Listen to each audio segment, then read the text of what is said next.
I thought we would just talk about, because I saw that, you know, they gave me a bunch of questions, and a lot of them were political. A lot of them were just about the future and everything else. So I thought, instead of just doing it in there, let's talk about whatever it is you guys want to talk about. And no agenda on my part, so whatever you want to talk about. First of all, welcome to Texas. Thank you. It is. Texas, we are so proud to have you here.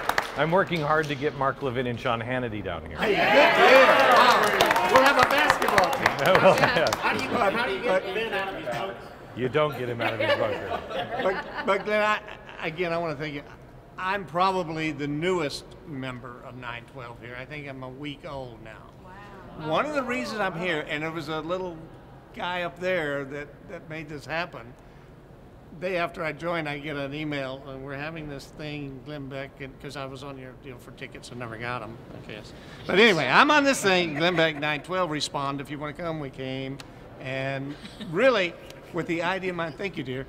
The idea in mind, on my mind was, are we too late? Has the bus left already? Have I wasted, you know, my first few years after retirement working for the wrong political organization? I won't mention any names, but it rhymes with GOP. And I was volunteering for them, but I wasn't liking who I had to support in some cases. And what I was doing is, you got to be a better way. And of course, I was in the website looking, hey, the principles and values are right there, and we got to get involved with this, but are we too late? And I think you answered that for me. Yeah, no, we're not. Does anybody here feel we're too late? No. It's just frustrating it's taking so long. Yeah, I mean, Martin Luther King said, I might not make it there with you.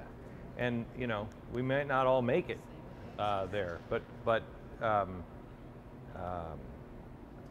I think, and I would imagine you all feel this way. I mean, I was so pleasantly surprised when we had, not surprised, pleased to hear how many people, as even we were walking back and forth, just little interactions personal here, how many people are saying, I just feel prompted by God, or I hear, or my prayers have been. He's using all of us. And I met with this, do anybody know who Kenneth Copeland is? Yeah. Okay. So Kenneth has been a big supporter of mine for a long time, but I never met him. And he just lives about an hour down the street. And so he called me and he said, Glenn, why don't you come see me? And so I did, and it was a week after the shutdown, and I came back from Washington, and I'd never been more depressed, because they all know now. They all know.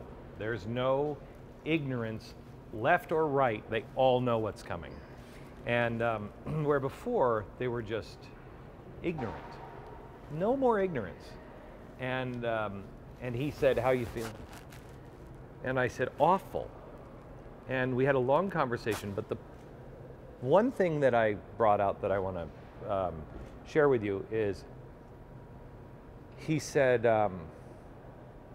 if you were Jewish and it was 1943 and you were in Europe or anywhere in the world, and I said, so how are things going? You would say, awful, and we're all going to be dead. They are cleaning all of us out, and the world won't listen.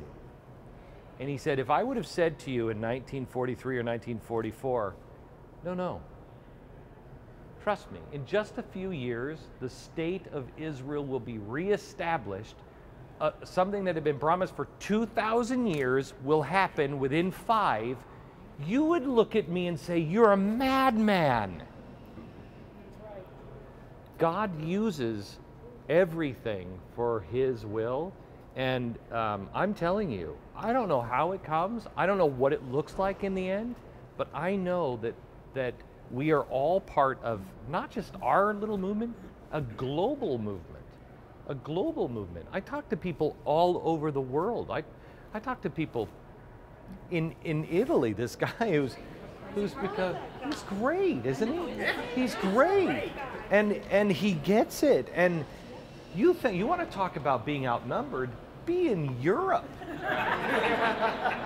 And they're not sitting down. They are just not sitting down. It's fantastic. There are a lot of people that we really still need to reach out and touch. We've talked with a lot of people here that have said that they may never even heard of you. That's probably good. That works to your advantage. But that's an opportunity. We still have opportunities everywhere that we haven't even touched. Look, there's about 30% of the country that know who you are and who I am, and they've made up their mind in a good way. There's probably another 30% who know who I am and know who you are and made up the other. The rest of them don't have any idea. And so the rest of them are going to be waking up soon. And the best thing is, I really truly believe that there are so many good Democrats that have been walking around, quite honestly, let's be frank about it, like you did. You were working for the GOP, like I was. I was like, George Bush is the man. And then you're like, what the heck is this? They're just waking up now. They're where we were a year after the re-election of George W. Bush. And you remember how dead asleep you were? So now we have to be better neighbors and better friends. And don't say, see, I told you. Don't say anything like that. Just be like, I know that's... First of all, can I shake your hand? I've been to a lot of your events, and I have cherished you so much. And all these people, I know a lot of my friends that are here with us. We support you so dearly. I love you. I love you too. God bless you. I like to go on and add on, and I don't want to go down to my tragedies and all like that, but because I don't want to cry. But I went through school, I got educated, work hard, be smart, vote for the right people you're supposed to vote for. I've been to the Republican Men's Club, I've been to the Rotary Clubs, I've been to all the proper social circles you're supposed to do. And as I sit back and I watch, and before I make a decision whether I like them or I don't like them or I trust them. It's hard to sit there and encompass trust with somebody when you see the constant things that they work on in the background, that they tell you one thing and they do another. And they're James Langford. I know you know who he is. A man I'm not very proud of anymore. I voted for him, but I don't want to support him anymore. All I want to say is that I'm grateful for what you do, and I do believe there's a reason why we meet each other. God speaks to me. I don't know, that sounds crazy, but he speaks to me and he tells me certain things. And I'm going to sum this up with the fact is that in '08, I was going through a lot of financial issues when the collapse of the economy was going on. And God gave me all my answers. I have 2 beautiful children. I looked at them and I said, I can't quit. And you on the horizon, I was sitting there listening to you. Of course, you're Mark Levin, Sean Hannity, all you guys are saying all the right things. And I beg and I implore you guys to please give everybody that same ear. We just need the cohesion. It needs to fall back. I will tell you, how many have heard that Mark and Sean and I have gone from a group of people that everybody was trying to get us to bury a hatchet in each other's back, and we all knew that that the country was in trouble. And this last summer, I reached out and said, I don't care whatever I've done. Will you forgive me? And can we just start all over again? And we had somebody that was telling lies, assuming that all of us had such big egos that we wouldn't talk to each other, and we didn't. I want to thank you for being my teacher, for waking me up, for, I can't even count how much I have learned from you, and yes, I do my own research.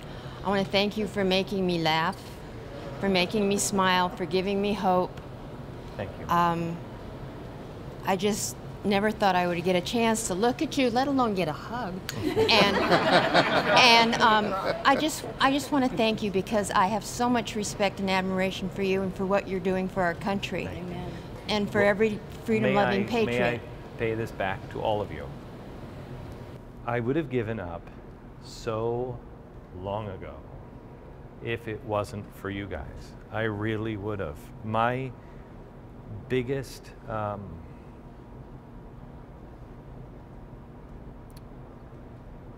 the thing I despise most about my life right now is the bubble I have to live in. And I live in this little bubble, and I so miss the days when I could just go be in a crowd.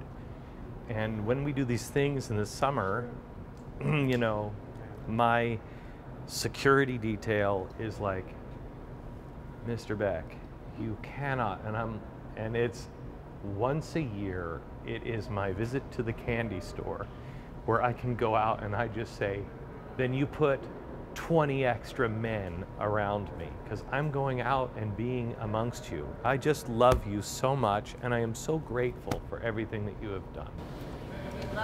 Thank you. Guys,